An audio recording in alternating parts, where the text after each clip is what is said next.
Hello students. आज अपन RBSC exam की दृष्टि से जितने इम्पोर्टेंट फॉर्मूले बनते हैं सॉल्यूशन वाले चैप्टर से पहले करेंगे, है ना। जितने इम्पोर्टेंट फॉर्मूले हैं और जिस टाइप के न्यूमेरिकल टाइप क्वेश्चन आते हैं उन सबको आज एक साथ सीखेंगे, ठीक है ना। फॉर्मूले जरूरी है बेटा। पहला जैसे अपन एक नंबर लगाते हैं मास परसेंटेज।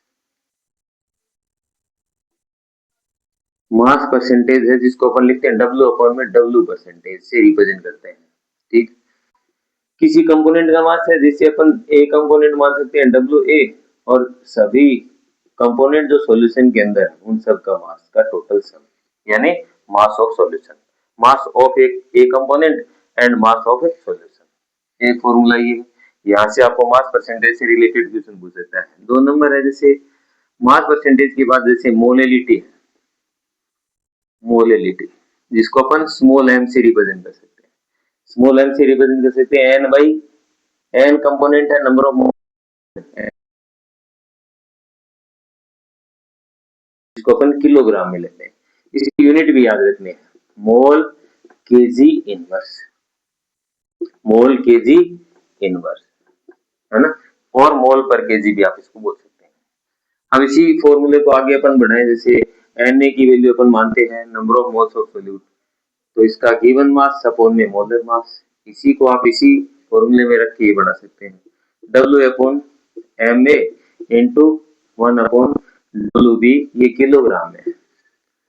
ग्राम, यदि ग्राम में यदि सॉल्वेंट दिया हुआ है उसको भी यूनिट अपनी मोल पर केजी है तो केजी में लिखेंगे, इसलिए इसमें ग्राम यदि दिया हुआ है तो उसको किलोग्राम बनाएंगे तो 1000 से अपन इसको डिवाइड करेंगे तो 1000 ऊपर चला जाएगा, तो फॉर्मूला अपना क्या बन गया W A upon M A into 1000 upon W B gram. ये बन गया मोलेलिटी का फाइनल फॉर्मूला। इसमें ग्राम है, इसमें किलोग्राम है, ये अपन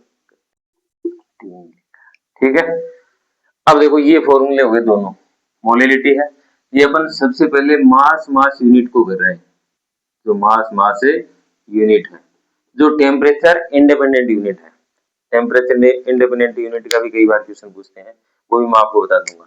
ये टेम्परेचर इंडिपेंडेंट यूनिट है, मास परसेंटेज वाली है, मोलेलिटी है, मोलेलिटी है, मोल फ्रैक्शन है, मोल फ्रैक्शन है जिसे अपन काई से लिखते हैं, और इसके अलावा पार्ट पर मिलियन, पार्ट पर बिलियन भी कई बार पूछ लेते हैं।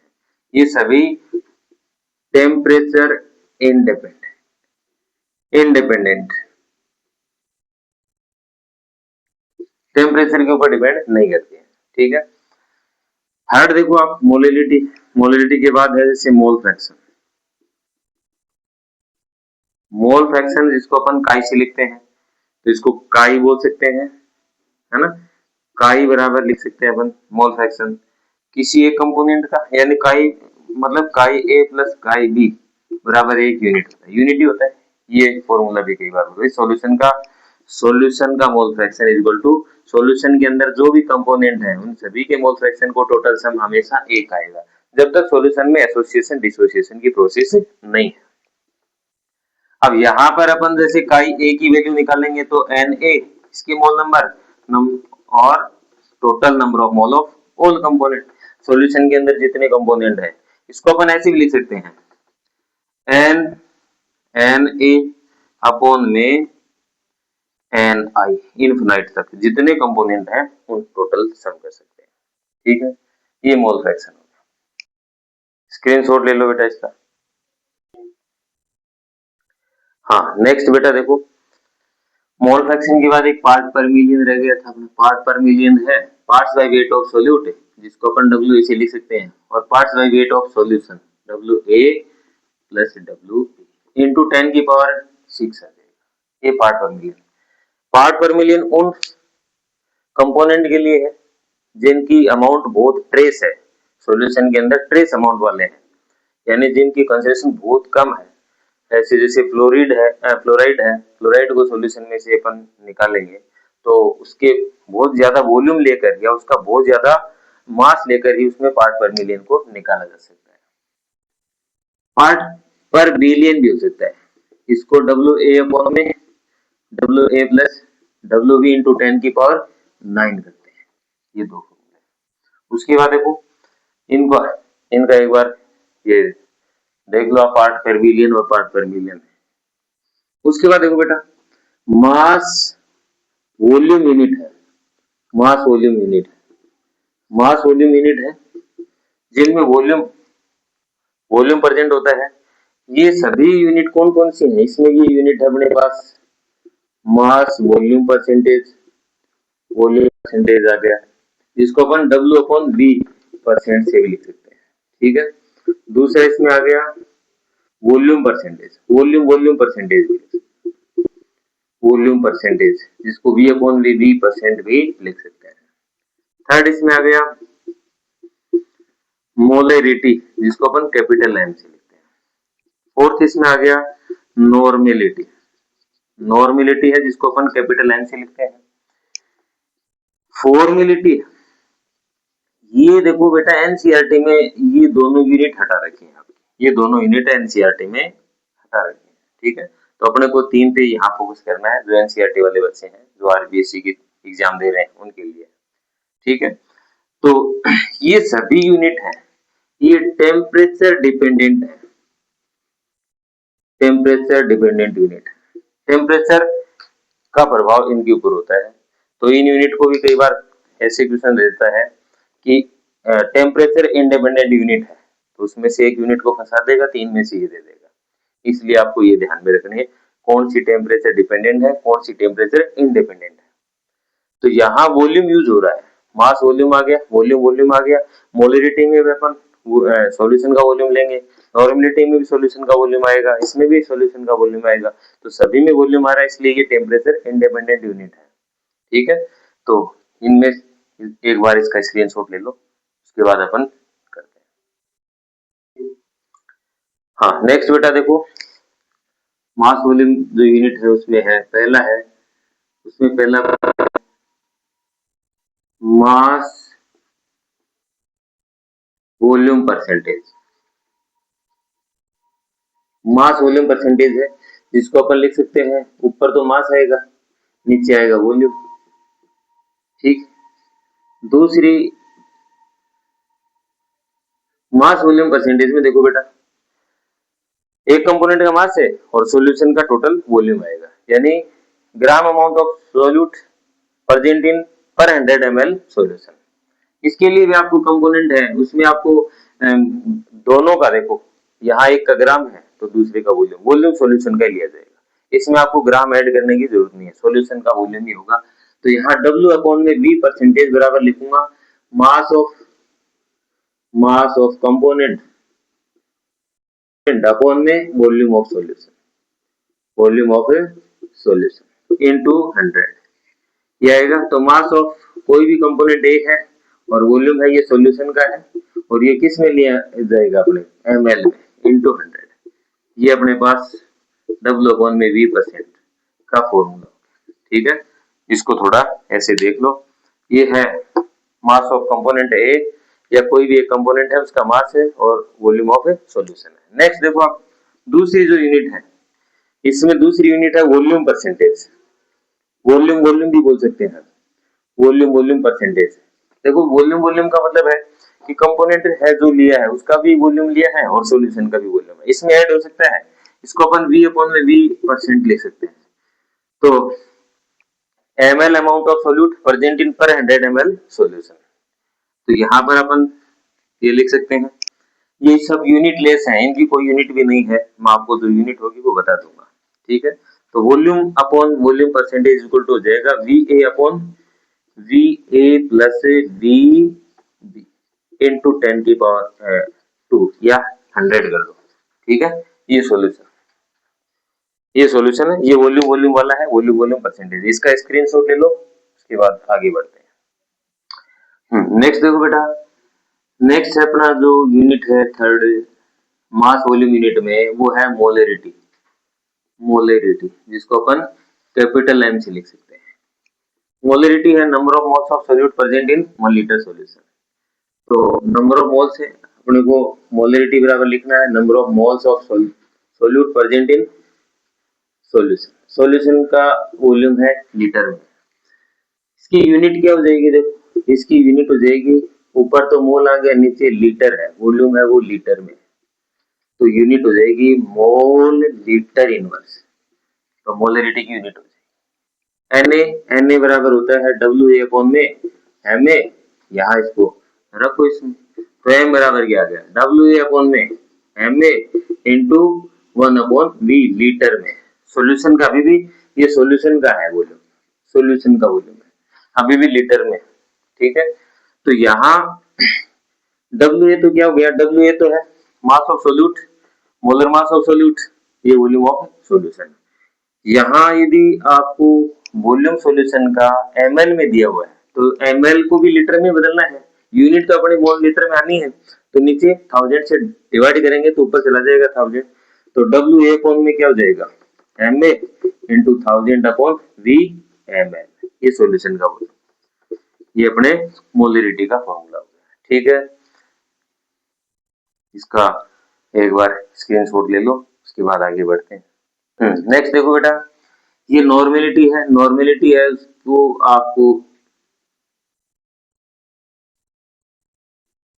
सिलेबस में हटा दिया है, लेकिन अपने जो और कंपटीशन एग्जाम है उनमें नॉर्मेलिटी भी है। तो नॉर्मेलिटी इज इक्वल टू क्या होता है, वही ग्राम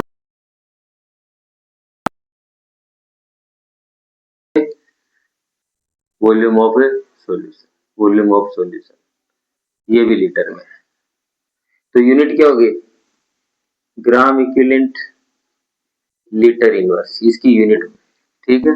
फॉर्मूला बनाएंगे जैसे मोलरिटी का बनाया वैसे ही, तो यहाँ पे आ जाएगा गिवन मास अपॉन में इक्विवेलेंट मास इनटू 1000 अपॉन में V डायरेक्ट, ठीक है। उसके बाद देखो फॉर्मेलिटी को भी हटा दिया गया, तो फॉर्मेलिटी में भी ये होता है, फॉर्मेलिटी है जिसको अपन F से रिप्रेजेंट कर सकते हैं, formula weight of the solute present in 1 litre solution, ठीक है। तो यहाँ WA अपॉन ये फॉर्मूला वेट आ गया, फॉर्मूला वेट, ये इसको WF भी लिख सकते हैं, फॉर्मूला वेट है, या FW भी लिख सकते हैं, FW इंटू 1000 अपॉन V, ये फॉर्मूलिटी है। दोनों दोनों यूनिट से रिलेटेड एनसीईआरटी 12th में जो बोर्ड लेवल है उसमें नहीं पूछेंगे आपको, लेकिन और कंपटीशन में पूछते हैं। अब इसके आगे जो इम्पोर्टेंट फॉर्मूले हैं वो अपन देखते हैं, तो एक बार इसका स्क्रीनशॉट ले लो, अपन इम्पोर्टेंट फॉर्मूले और करते हैं आगे। नेक्स्ट देखो बेटा, अब जो डेंसिटी से रिलेशन है, यानी relation between mass percentage and molarity, इसके साथ डेंसिटी का भी आ सकता है, डेंसिटी, तो ये वाले फॉर्मूले कई बार ऐसे पूछे मेंस न्यूमेरिकल टाइप क्वेश्चन। तो मोलरिटी इज इक्वल टू होता है मास परसेंटेज W अपॉन में W इनटू डेंसिटी, 10 इनटू 10 या 1000 करके भी लिख सकते हो आप, परसेंटेज 100 से निकालते हैं इनटू, अब ये दो जीरो से कैंसिल करके आप इसको ऐसे भी कर सकते हैं, और छोटा कर सकते हैं इस फॉर्मूले को, W अपॉन में W into D into 10 upon में M, जहां मास परसेंटेज है, कोई भी जो सोल्यूट है उसके मास परसेंटेज को यहाँ दिया हुआ मिलेगा आपको, डेंसिटी उसकी दी मिलेगी into 10 upon molar mass, molar mass किसका सोल्यूट का ही है, तो इससे भी आप निकाल सकते हैं। ऐसे जैसे मोलरिटी का आपने फॉर्मूला 1000 अपॉन V ml, अब यहां से WA को भी पूछ सकता है, तो WA बराबर क्या हो जाएगा molarity into Ma into V upon में 1000, तो फॉर्मूला कुछ, तो ये देख लेना आप, जो आपको पूछा गया है उसको निकालना है, कहीं कोई समस्या नहीं है, ठीक है। तो ये जो इंपॉर्टेंट फॉर्मूले हैं इनको देख लेना। इसके अलावा कई बार मोलरिटी देकर आपको उसका जो डिजोल है, सोल्यूट का डिजोल अमाउंट है वो पूछ सकता है, और भी बहुत सारे से यूनिट पूछ सकता है। तो मोलरिटी की यूनिट है मोल पर लीटर है, नॉर्मेलिटी की ग्राम इक्विवेलेंट पर लीटर है, फॉर्मेलिटी की है फॉर्मूला मास पर लीटर है, सोल्यूट का जो फॉर्मूला मास है वो पर लीटर में है, ठीक है। तो सभी बाकी मोल फ्रैक्शन यूनिट लेस है, और मास परसेंटेज यूनिट लेस है, वॉल्यूम परसेंटेज यूनिट लेस है, ठीक है। तो एक बार इसका स्क्रीनशॉट ले लो, आगे बढ़ते हैं। नेक्स्ट देखो बेटा, जो आप सोलिबिलिटी से रिलेटेड, सोलिबिलिटी है जिसको अपन एस से रिप्रेजेंट कर सकते हैं। कोई भी साल्ट की सोलिबिलिटी है उसको अपन एस से रिप्रेजेंट करते हैं। सोलिबिलिटी आपको पता ही है कैसे निकालते हैं, KSP से आपने सोलिबिलिटी निकाली होगी साल्ट को जब डिसोल्व करते हैं। और सोलिबिलिटी है क्या चीज? कोई भी सॉल्यूट को maximum amount of solute dissolving specific amount of solvent at specified temperature is called solubility। यानी कोई स्पेसिफाइड टेम्परेचर पे आप किसी सॉल्यूट को डिसोल्व कर रहे हैं, है ना, मैक्सिमम अमाउंट में, वो उसकी सोलिबिलिटी है। सोलिबिलिटी की यूनिट भी क्या हो जाएगी? ये देखो, ग्राम लीटर इनवर्स भी लिख सकते हैं या मोल मोल लीटर इनवर्स भी लिख सकते हैं, सोलिबिलिटी की यूनिट है ये, ठीक है। अब सोलिबिलिटी में अपने को देखो, एक तो अपन बढ़ते हैं solubility, solubility of solid in liquid, solubility of liquid in liquid. अपने को यहाँ सिर्फ लिक्विड सॉल्यूशन करना है, इसलिए लिक्विड के अंदर, यानी कोई भी लिक्विड सॉल्वेंट है उसमें आप सॉल्यूट मिलाएंगे, सॉलिड, लिक्विड और गैस, इससे रिलेट करेंगे। तो इससे रिलेटेड करेंगे तो solubility of gas in liquid है, जहां हेनरी लॉ आता है, तो हेनरी लॉ है उसको आपको याद रखना है, P equal to KH into chi gas, ये आता है, ठीक है। जहां P क्या है? P है pressure of the gas, Henry constant आ गया, mole fraction of the gas आ गया, ये mole fraction of the gas, ये हेनरी कांस्टेंट। अब हेनरी कांस्टेंट KH इंक्रीज होता है टेम्परेचर इंक्रीज करने से, इसका मतलब टेम्परेचर की डायरेक्टली प्रोपोर्शनल है। लेकिन गैसों की जो सोलिबिलिटी है, solubility of gas, solubility of gas, ये KH की वैल्यू के इनवर्सली प्रोपोर्शनल रहेगा। यानी आप सोलिबिलिटी गैस की पढ़ेंगे KH के साथ, तो solubility of gas inversely proportional to KH value, solubility of gas inversely proportional to KH। KH Henry constant की वैल्यू जितनी ज्यादा होगी solubility उतनी कम होगी, क्योंकि हेनरी कांस्टेंट है टेम्परेचर के डायरेक्टली प्रोपोर्शनल है। हेनरी कांस्टेंट, टेम्परेचर बढ़ेगा हेनरी कांस्टेंट बढ़ेगा। हमें पता है कि टेम्परेचर बढ़ाने से solubility रिलीज होती है, गैस रिलीज होती है सॉल्यूशन के अंदर से, तो solubility है वो KH के इनवर्सली प्रोपोर्शनल है। हाँ, जिन गैसों की KH की वैल्यू कम है, टेम्परेचर को उसका कांस्टेंट रहेगा, तो उसमें KH है, उसकी वैल्यू जिसकी कम है उसकी सॉलिबिलिटी ज्यादा है, तो इनवर्सली प्रोपोर्शनल याद रखना है। यहाँ से कोई क्वेश्चन पूछ सकता है अगला, KH की वैल्यू इसी इक्वेशन से निकाल सकते हैं, KH बराबर लिख सकते हैं प्रेशर अपॉन काई गैस है, मोल फ्रैक्शन ऑफ द गैस है। नेक्स्ट देखो आप, solubility of liquid in liquid solution के लिए है, उसमें आप जैसे वेपर प्रेशर काउंट करेंगे, vapour pressure of the solution. Vapour pressure के लिए आपको नेक्स्ट जो बताया गया है वो किसने बताया है? वो राउल्स ने, एक राउल्स लॉ आएगा। अब राउल्स लॉ है, वो राउल्स लॉ क्या है? कोई भी कंटेंट है, कोई भी उसमें कंपोनेंट है, उसका जो वेपर प्रेशर है वो मोल फ्रैक्शन के डायरेक्टली प्रोपोर्शनल है। वेपर प्रेशर उसका मोल फ्रैक्शन के डायरेक्टली प्रोपोर्शनल होता है। अब जैसे मान लो अपन कंपोनेंट दो माने सॉल्यूशन में A और B, तो इसका mole fraction Pa proportional to chi, ठीक है, यानी इसके मोल फ्रैक्शन के डायरेक्टली प्रोपोर्शनल है। जितना प्रेशर मोल फ्रैक्शन है उतना ही उसका वेपर प्रेशर बनेगा, ठीक है। अब वोलेटाइल के लिए आपको जो इक्वेशन दिया गया है वो भी मैं आपको बताऊंगा, एक बार इसको देख लो, है ना, इसका स्क्रीनशॉट ले लो, आगे बढ़ते हैं। नेक्स्ट देखो बेटा, इसको अपन करते हैं, जो वोलेटाइल है, वोलेटाइल लिक्विड के लिए राउल्स लॉ है वोलेटाइल लिक्विड के लिए। तो टोटल प्रेशर है सॉल्यूशन का, total vapour pressure of the solution is sum of the component के पार्शियल प्रेशर है सभी कंपोनेंट का। इसको अपन जैसे कंपोनेंट 1 और 2 भी मान सकते हैं। PS सॉल्यूशन का vapour pressure P1 plus P2 भी लिख सकते हो आप, ठीक। हमें पता है कि प्योर कंपोनेंट का हमेशा ज्यादा होता है, तो यहाँ अपन PA इक्वल टू लिख सकते हैं P नॉट A काई, ऐसे ही PB लिख सकते हैं PB naught chi B, PB naught काई। तो इनको इसमें रख के आप ये भी बता सकते हैं P total equal to P naught PA naught chi A plus PB naught chi B, ये भी आप लिख सकते हैं। ये वोलेटाइल के लिए है। अब नॉन वोलेटाइल हो गया, जैसे मान लो सॉल्यूशन है, solution equal to solute plus solvent. हमें पता है कि सॉल्यूट यदि वोलेटाइल है तो दोनों ही कंपोनेंट का कंट्रीब्यूट होगा वेपर प्रेशर में, तो इसके लिए तो ये आ गया। अब यदि सोल्यूट नॉन वोलेटाइल है, नॉन वोलेटाइल है, तो वेपर प्रेशर सॉल्यूशन का ओनली किसके ऊपर डिपेंड करेगा, सॉल्वेंट पे। तो यहाँ पर क्या आ गया अपने पास, सॉल्यूशन का जो वेपर प्रेशर है यानी P total proportional to PV, PV के ऊपर डिपेंड करेगा। इसको अपन लिख सकते हैं P equal to PV not I. ये उनके लिए है जिनमें नॉन वोलेटाइल है, तो ये भी ध्यान रखना, non volatile solute, non volatile solute के लिए, ये नॉन वोलेटाइल के लिए, ये वोलेटाइल के लिए। इसकी मैथमेटिकल इक्वेशन कई बार पूछे गए हैं बोर्ड एग्जाम में, तो ये मैथमेटिकल इक्वेशन है। ओके, इसका स्क्रीनशॉट ले लो, आगे बढ़ते हैं। अब देखो बेटा, जो आइडियल सॉल्यूशन है, नॉन आइडियल सॉल्यूशन है, उनमें ग्राफ है, ये इंपॉर्टेंट है। तो ग्राफ में देखो, जो आइडियल सॉल्यूशन है, आइडियल सॉल्यूशन वे है जो राउल्ट लॉ को फॉलो करते हैं, ऑल टेम्परेचर एंड कंसिडरेशन। यानी आइडियल सॉल्यूशन की डेफिनेशन क्या होगी, दो solution which obey Raoult's law at all temperature and concentration, that is ideal solution।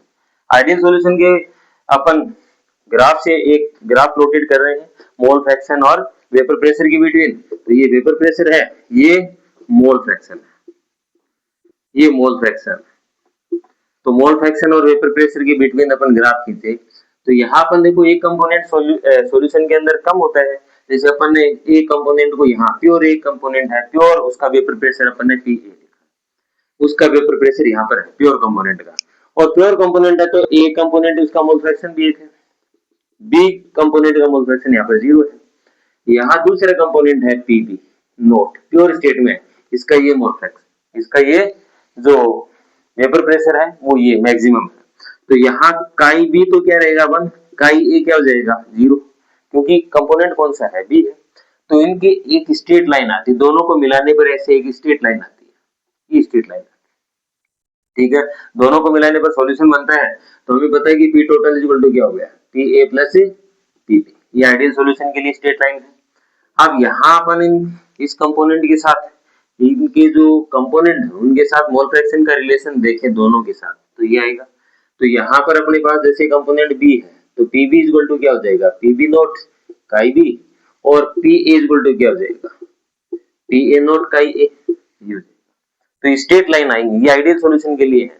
यहाँ ये भी वेपर प्रेशर ही है, किसका है, ये दूसरा जो कंपोनेंट लार्ज अमाउंट में है। अब आइडियल सॉल्यूशन के लिए एग्जांपल पूछे हैं कई बार, तो आइडियल सॉल्यूशन के लिए एक तो बिहेव कंडीशन, एक तो कंडीशन याद रखनी है। कौन कौन सी कंडीशन है बेटा, फर्स्ट कंडीशन है P total equal to P A plus PB, यानी जितने कंपोनेंट है उनके पार्शियल वेपर प्रेशर के सम के बराबर होगा सॉल्यूशन का वेपर प्रेशर, ठीक है। यानी the vapour pressure of solution always equal to sum of all component vapor pressure of partial vapor pressure of all component, यानी ए और बी कंपोनेंट है उनके पार्शियल वेपर प्रेशर के टोटल सम के बराबर होगा सॉल्यूशन का वेपर प्रेशर, ठीक है। दूसरी कंडीशन इसमें क्या होगी, ये कंडीशन आइडियल सॉल्यूशन के लिए है। दूसरी क्या होगी इसमें, देखो दूसरी इसमें ये हो जाएगी कि इसका जो वॉल्यूम मिक्स करते हैं, यानी mixing of volume change, volume change क्या रहेगा 0, यानी आप सॉल्वेंट के अंदर सोल्यूट डाल रहे हैं तो सॉल्यूशन का वॉल्यूम वही रहेगा जो सॉल्वेंट का है, मतलब वॉल्यूम चेंज 0 रहेगा। यहाँ नेक्स्ट कंडीशन ये रहेगी डेल्टा एंथैल्पी ऑफ, यानी एंथैल्पी चेंज, सॉल्यूशन का एंथैल्पी चेंज भी क्या रहेगा 0, यानी जो सॉल्वेंट का जितना टेम्परेचर है आप सोल्यूट उसमें मिलाएंगे तो टेम्परेचर में कोई चेंज नहीं आएगा। फोर्थ कंडीशन बेटा ये है कि उनके अट्रैक्शन फोर्स, हमें पता है कि यहाँ सोल्यूट है, सोल्यूट मतलब ए कंपोनेंट है और दूसरे क्या है बी कंपोनेंट है, इनके अट्रैक्शन फोर्स है। इन दोनों को मिलाऊंगा तो ए और बी के बीच इंटरेक्शन होगा, तो ए बी का इंटरेक्शन या अट्रैक्शन फोर्स उतना ही होगा जितना ए और बी का है। तो यहाँ मैं यहाँ लिखूंगा ए बी का interaction is equal to A interaction और बी इंटरेक्शन, ये रहेगा। ये चार कंडीशन है। इसके बाद इसके जो एग्जाम्पल है, एग्जाम्पल बिल्कुल सरल है, उसी अपने ग्रुप से, जैसे मतलब सेम ग्रुप का जो कंपाउंड है उसी ग्रुप के रिलेटेड आप मिक्स करेंगे। जैसे एन हेक्सेन एन हेप्टेन, इसका आइडियल सॉल्यूशन का एग्जांपल है एन हेक्सेन एन हेप्टेन। देखो दोनों ही क्या है, एल्केन है, यानी एल्केन के मेंबर है, यानी उसी ग्रुप के मेंबर होंगे। जैसे अपन मेथेनॉल एथेनॉल ले सकते हैं, एथेनॉल का मिक्सर ले सकते हैं। और क्या ले सकते हैं, CCl4 और SiCl4 भी ले सकते हैं। और क्या ले सकते हैं भाई, 4 नंबर में देखो और भी बहुत सारे ऐसे, जैसे एन हेक्सेन लिया है, टोलुइन बेंजीन भी ले सकते हैं आप, टोलुइन है, टोलुइन और बेंजीन भी ले सकते हैं। ठीक है, ये सब आइडियल सॉल्यूशन है। तो इनका बिहेव है, ये कंडीशन इंपॉर्टेंट है, ये देख लेना। ओके, इनका स्क्रीनशॉट ले लो, उसके बाद आगे चलते हैं। ठीक है बेटा, आगे देखो, non ideal solution, non ideal solution. अब नॉन आइडियल में दो कैटेगरी है, एक तो अपना पॉजिटिव डेविएशन, पॉजिटिव डेविएशन, और एक है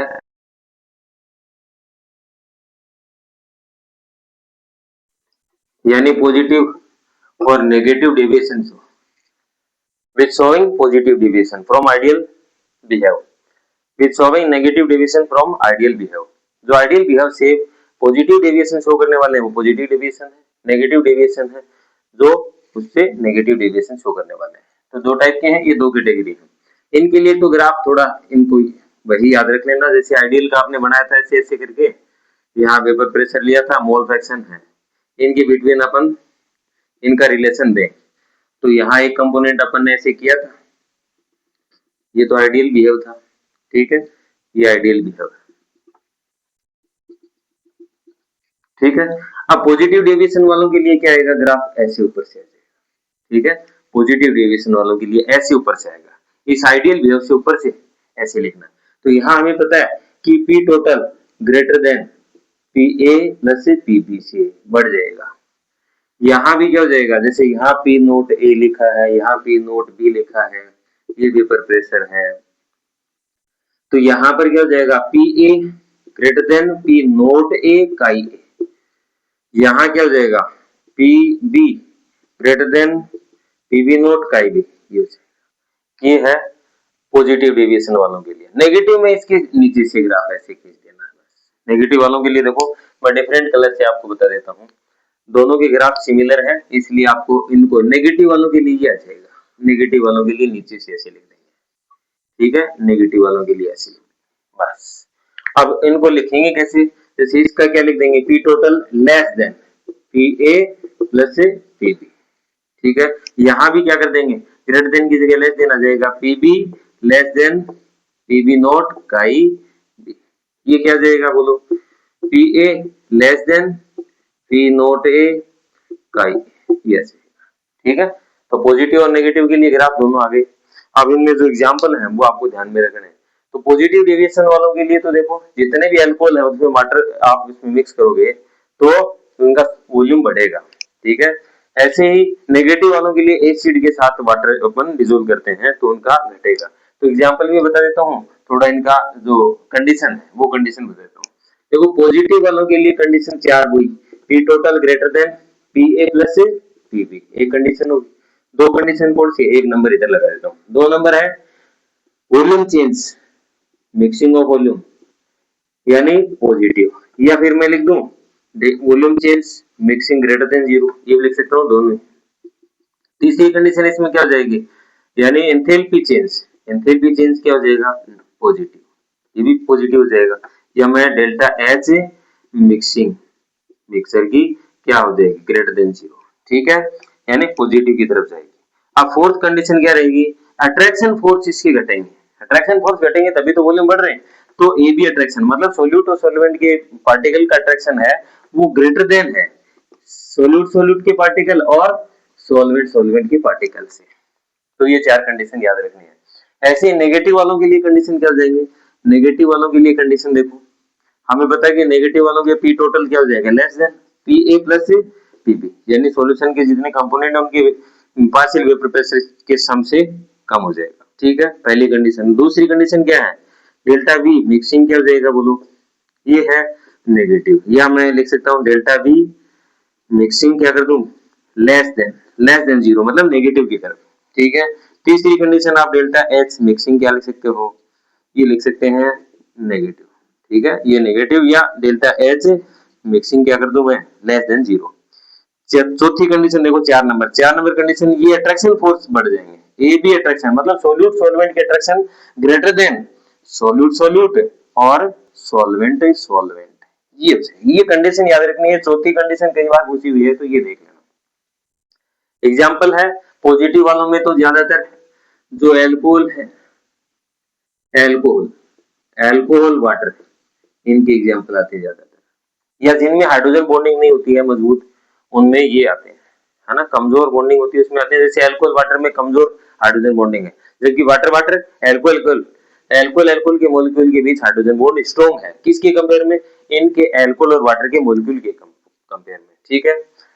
नेगेटिव वालों में देखो ज्यादातर एसिड है, एसिड और वाटर, एसिड वाटर को अपन मिक्स करेंगे तो ये कैसा आएगा? नेगेटिव डेविएशन आएगा, ठीक है। इसके बाद अपन देखो इसको स्क्रीनशॉट ले लो, आगे बढ़ते हैं। हाँ आगे देखो बेटा, एक है ये एजियोट्रोपिक मिक्सर, एजियोट्रोप्स और एजियोट्रोपिक मिक्सर।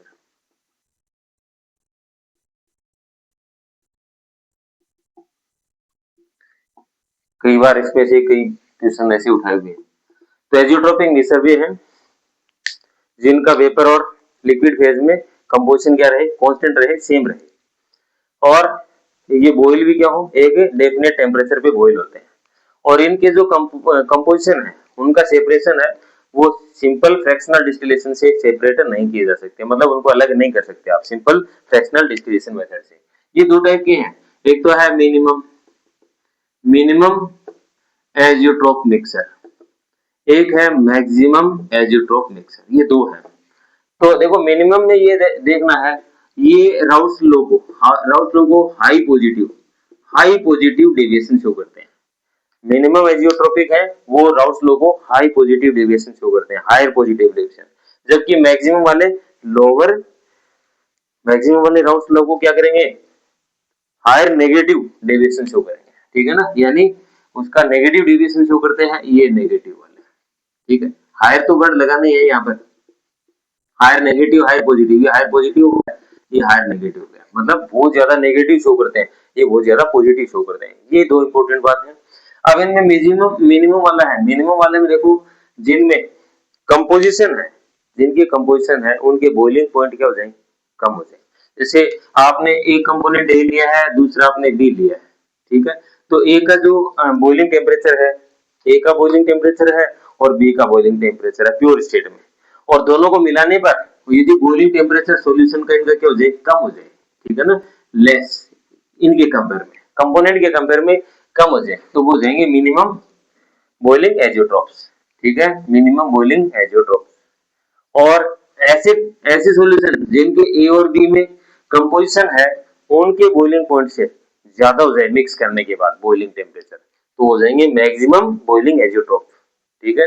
तो बस इतनी सी बात है इसमें, आगे इसमें कोई खास बात नहीं है। इनसे रिलेटेड कई बार ऐसे मान लो एग्जाम्पल पूछे, तो मिनिमम वाले में देखो, आप मिनिमम वाले में क्या करेंगे? जैसे एथेनॉल है, एथेनॉल है, इसको वाटर में आप मिक्स करें, तो एथेनॉल है 95% एथेनॉल है, बाकी 5% वाटर है, तो एथेनॉल का 351.5 होता है, 351.5 केल्विन होता है, इसका 373 केल्विन होता है।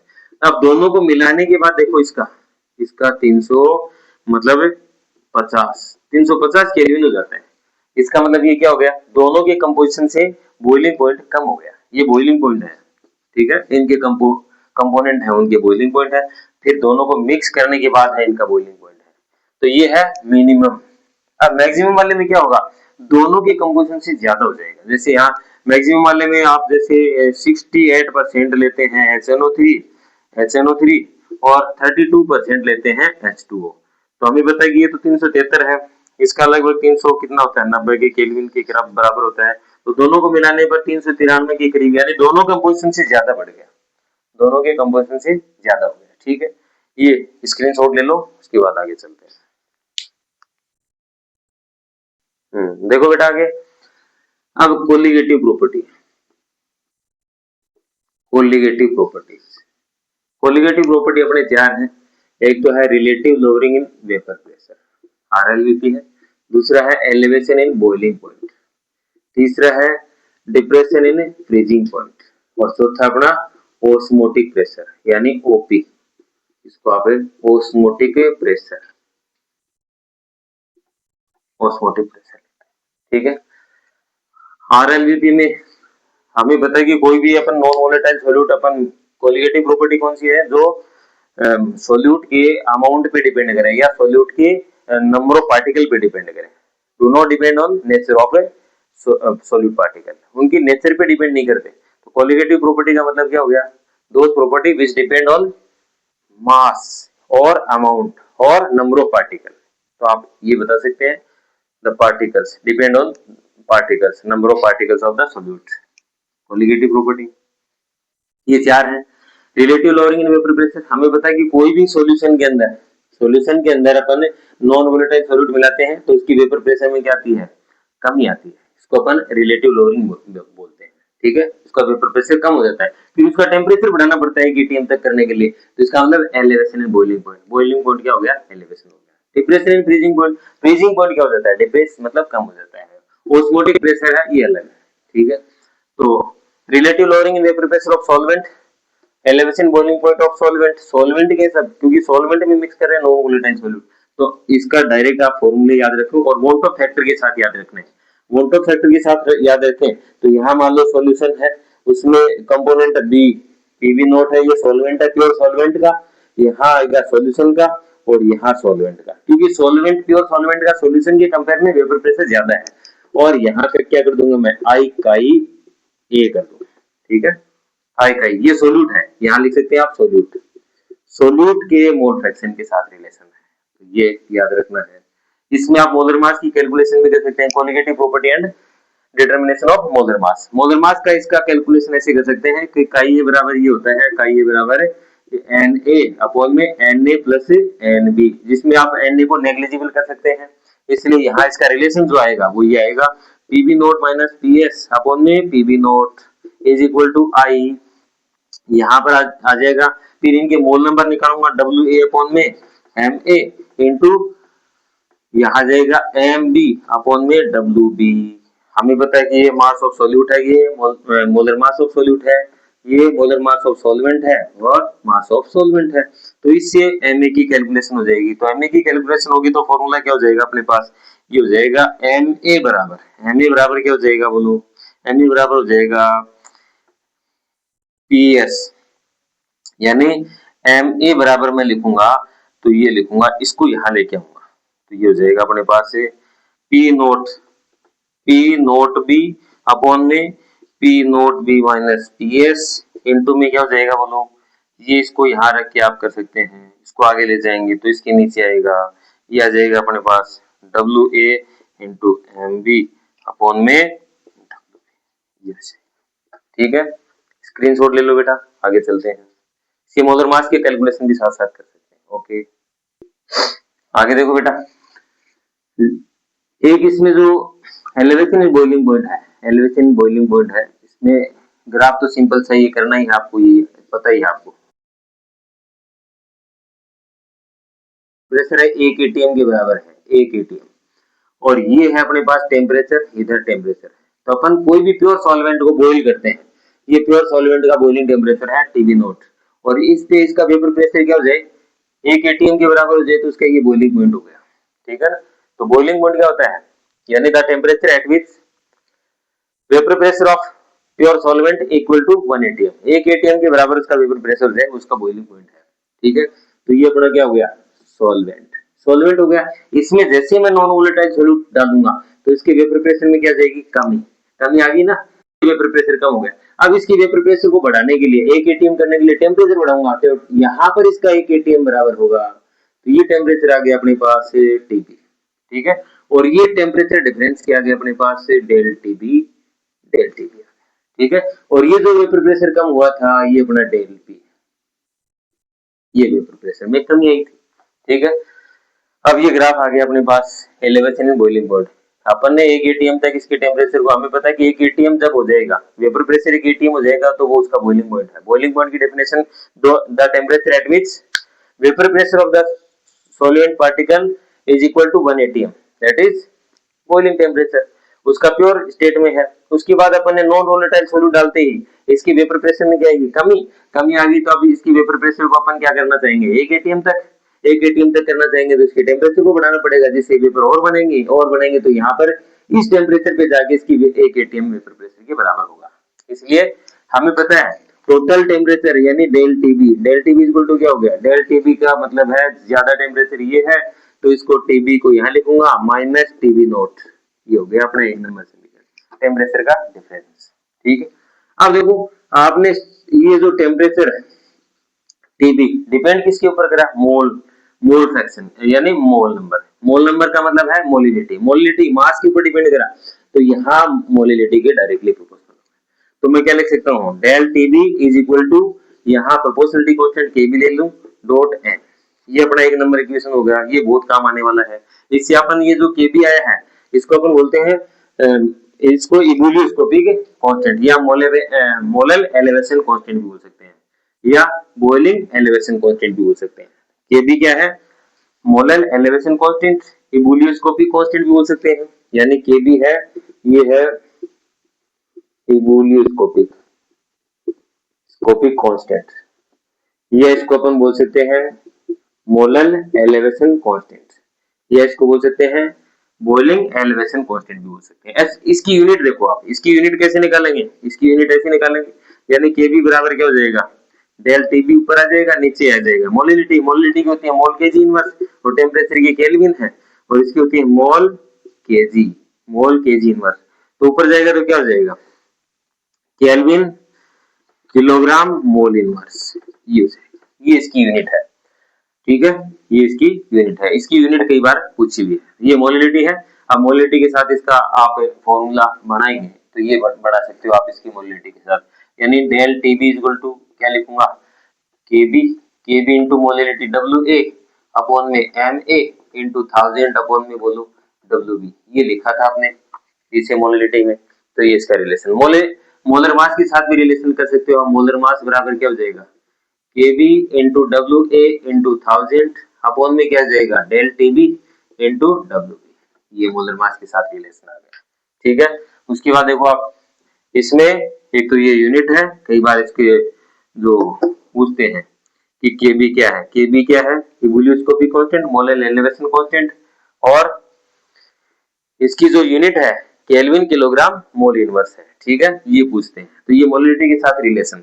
ठीक हो गया, तो ये इक्वेशन याद रखनी है अपने को, मोलल एलिवेशन बॉइलिंग पॉइंट में कितना उछाल हुआ है, कितना एलिवेशन हुआ है। तो हमें पता है कि कोई भी प्योर वाटर में आप साल्ट डालेंगे NaCl है तो वो NaCl डालने के बाद उसका बॉइलिंग टेम्परेचर क्या हो जाएगा, बढ़ जाएगा, 100 डिग्री पे बॉइल नहीं होगा, 100 से ज्यादा टेम्परेचर पे ही बॉइल होगा। ठीक है, तो ये आ गया अपने पास। अब इनकी जो केबी की यूनिट है उनकी भी अपन निकालने का अलग फॉर्मूला है, वो अपने लेवल से यहाँ नहीं है, मतलब और भी है इसकी लेंस बर्गर मेथड है उससे निकाल सकते हैं, रोस्ट मेथड भी आते हैं उनसे भी अपन KF का वैल्यू निकालते हैं। तो इसका स्क्रीनशॉट ले लो, उसके बाद अपन आगे बढ़ते हैं। नेक्स्ट देखो बेटा, डिप्रेशन इन फ्रीजिंग पॉइंट है नेक्स्ट कोलिगेटिव प्रॉपर्टी, इसमें सेम वैसे ही है। अब इसमें टीएफ याद रखना है, डेल टीएफ है बराबर क्या होगा, हमें पता है कि यहाँ टीएफ कम होगा टीएफ नोट से, तो टीएफ नोट कम होगा टीएफ से, इसलिए ये डिफरेंस आ गया अपने पास। और वही रिलेशन है सेम वैसे की वैसे, TF directly proportional to molality, यहाँ मैं डेल टीएफ कर दूंगा बराबर केएफएम, है ना, वो यूनिट इसकी केएफ क्या है यहाँ पर, इसको क्रायोस्कोपिक कांस्टेंट बोल सकते हैं, या इसको मोलर डिप्रेशन कांस्टेंट भी बोल सकते हैं। ठीक है, ये आ गया अपने पास, वही सेम फॉर्मूला डेल टीएफ बराबर क्या हो जाएगा केएफ इंटू वही मोलिलिटी डब्ल्यू ए अपॉन में एम ए इंटू 1000 अपॉन में क्या आ गया डब्ल्यू, ये फॉर्मूला मोलर मास की कैलकुलेशन कर सकते हैं। हाँ, इसमें वोंटो फैक्टर इसमें भी याद रखना है आई, ठीक है ना, आई ये जरूर याद रखना वोंटो फैक्टर। देखो वोंटो फैक्टर के ऊपर टीएफ डिपेंड करता है, यहाँ से क्वेश्चन कई बार आते हैं तो ये अपन सारे एक साथ भी करेंगे।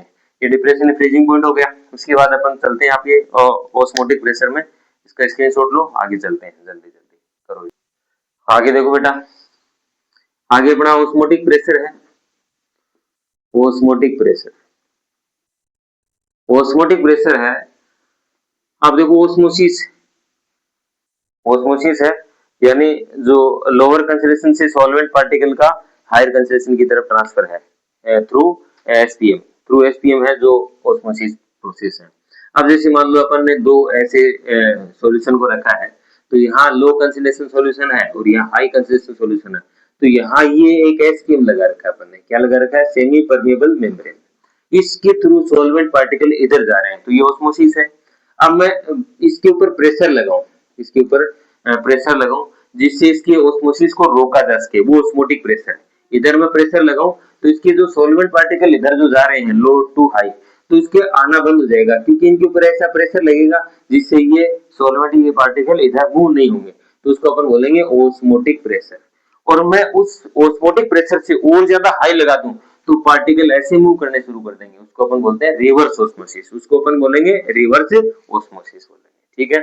अब ऑस्मोटिक प्रेशर निकालते कैसे? पाई इक्वल टू सीआरटी से।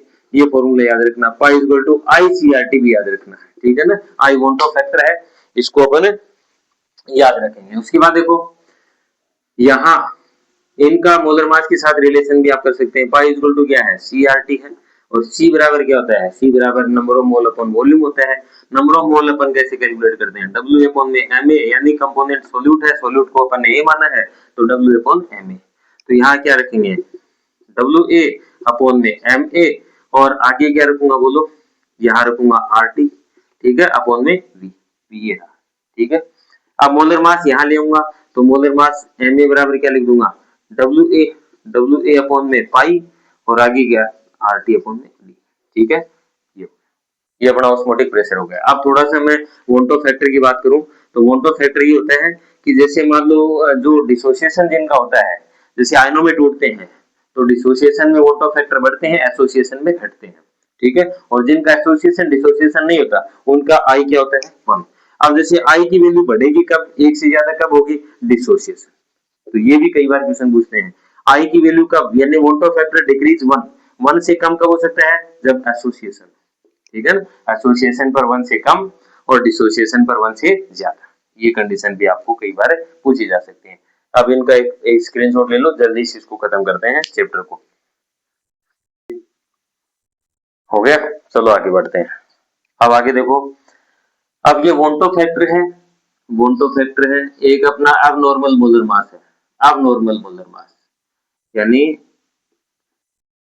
अब नॉर्मल मोलर मास। अब नॉर्मल जो नॉर्मल नहीं है, मतलब या तो मोलर मास में कमी आई है या मोलर मास में ग्रोथ हुई है। ठीक है ना, यानी मोलर मास डिक्रीज हो सकता है और मोलर मास इंक्रीज हो सकता है। ठीक है, तो हमें पता है कि मोलर मास इंक्रीज कब हो सकता है? जब एसोसिएशन हो, पार्टिकल छोटे छोटे पार्टिकल का कोगुलेशन हो, आपस में मिले, तो एसोसिएशन पर उनके मोलर मास से यूनिट एक बन जाएगी, यानी बहुत सारी यूनिट से एक यूनिट बन रही है, तो वो एसोसिएशन है, उसमें मोलर मास बढ़ेगा।